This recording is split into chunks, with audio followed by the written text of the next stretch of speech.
Yan, nakarami na tayo. Nakarami tayo.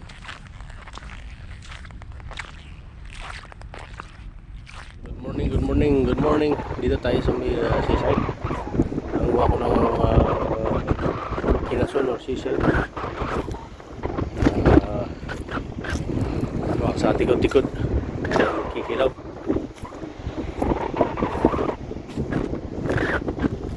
Kuha tayo ng suso. Yung susong malaki.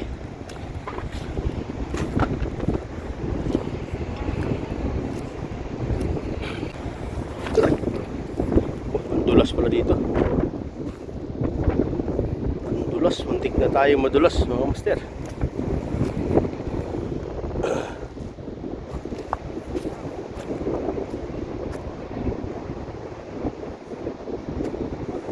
Kunti lang ang nakuha ating tikod-tikod kasi hindi ko masyado makita.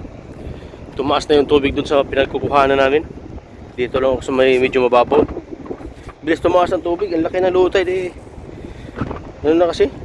Alas 8 na ako nakabalik 7:45 yata yung balik ng tubig. Kaya sakto ang balik ng tubig nung dumating ako. Pero nakakuha naman kahit paano. Siguro na sa mga 2 o 3 kilo yung nadali ko. Hanap tayo ng mga seashell dito habang inaantay natin yung tropa and driver.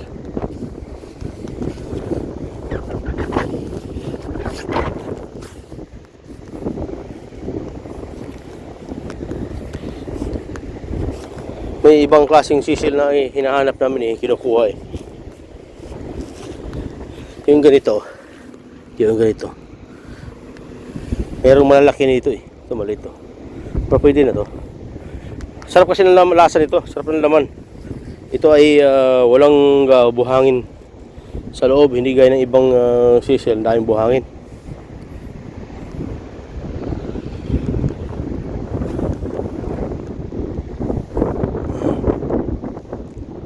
Yan o, bilis ng balik ng tubig Yan o. Yan, sa dulong yan, dyan kami nanguha, yung maputi na yan. Yan, dyan kami nanguha ng tikod, pakarami dyan. So lang, mataas na yung tubig, dumating ako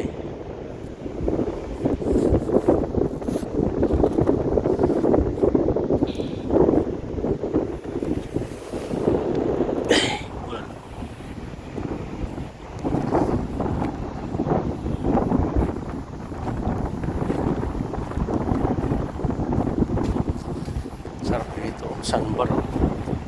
Buhangin lahat dito. Sarap dito magagala-gala o maglalakad-lakad sa umaga. Exercise. Sunbathing. Yan, taas na ng araw mga master. Ang oras natin ay 9:30. 9:30 na ng umaga. Friday. Day off natin. Kaya tayo nagagala-gala dito sa seaside, kukuha ng kunting pang-ulam. Medyo ngungo pa yung busis ko. May ubot sipon pa rin. Pero laban Kumbaga kayang-kaya na ng katawan dala-dalahin. Hindi katulad nung nakaraan na talagang tayo nagpa-check up matindi. Halos hindi na makahinga sa ubot sipon.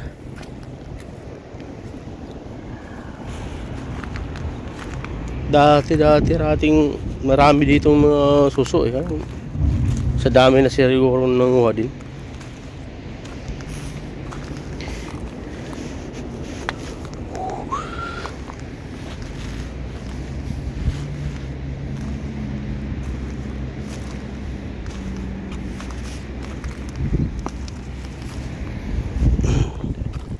Ito, okay rin ito na suso. Sabi rin ito i-adobo or gata. Ito. Kaso lang mahirap tong mahirap sungkitin. Yan na, may pamato pa ng pamingwit Yan o, bilog.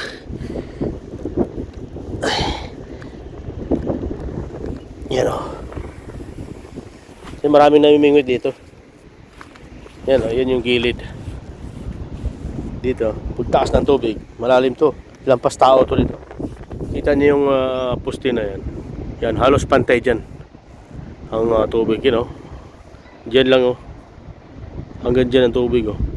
Pag sobrang sagad. Lampas sa akin yan, lampas tao yan. Kaya marami ding isda dito pag kayo mataas ang tubig.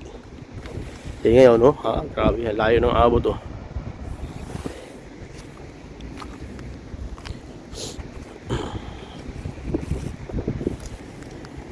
Ito masarap din to. Scallop, yan, oh. Ito. Ayan, scallop.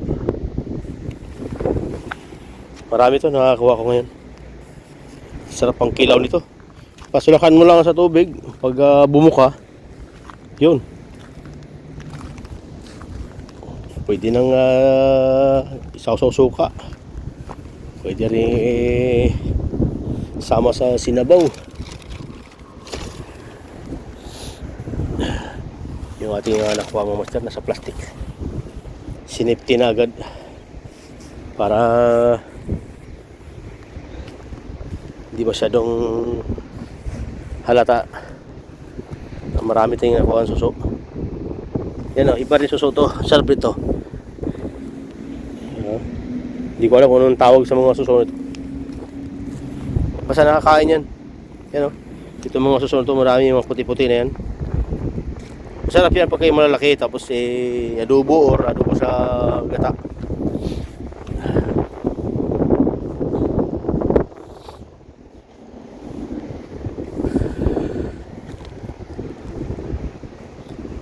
Medyo malaki-laki na to, you know. So, hirap yan. Hirap sungkitin.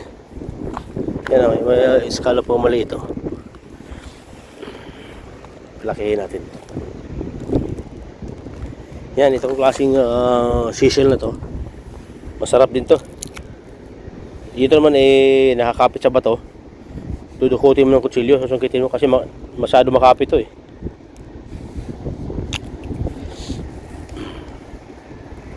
Kumuha din ako ng mga ilang pirasong ganyan. Pakasarap yan, lalo sa sisinabaw. Yung ganito, yung klaseng susunod ganito, mabuhangin siya.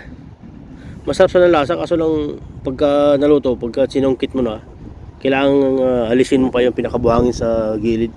Kinain niya. Pero masarap ng lasa. Yung ganito ang magandang size mo. Yan. Yun. Yung mga ganitong size, maganda. Dami, oh. Maliliit nga lang iba. Dami. Ito may scallop pa dito sa lalim, oh. Yan, oh. Hiwa agad.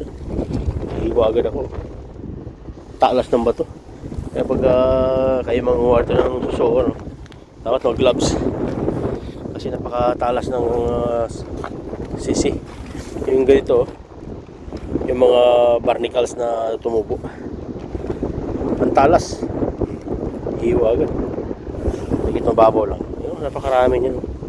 Pag yan tumama sa balat mo or masipa mo lang, sigurado dugo talaga. Dati ang dami itong talaba rito. Yun, oh. Daming talaba ito. Okay, wala nang talaba nakakapit, you know. Tuklap na. Ayan, mayroon pang ewan ko lang kung may laman pa yung isang yan. Dati dami nito. Sa dami na ring banlahi, lalo ng mga Chinese, Thailand. Ano? Ito na lang muna, master. Bye bye.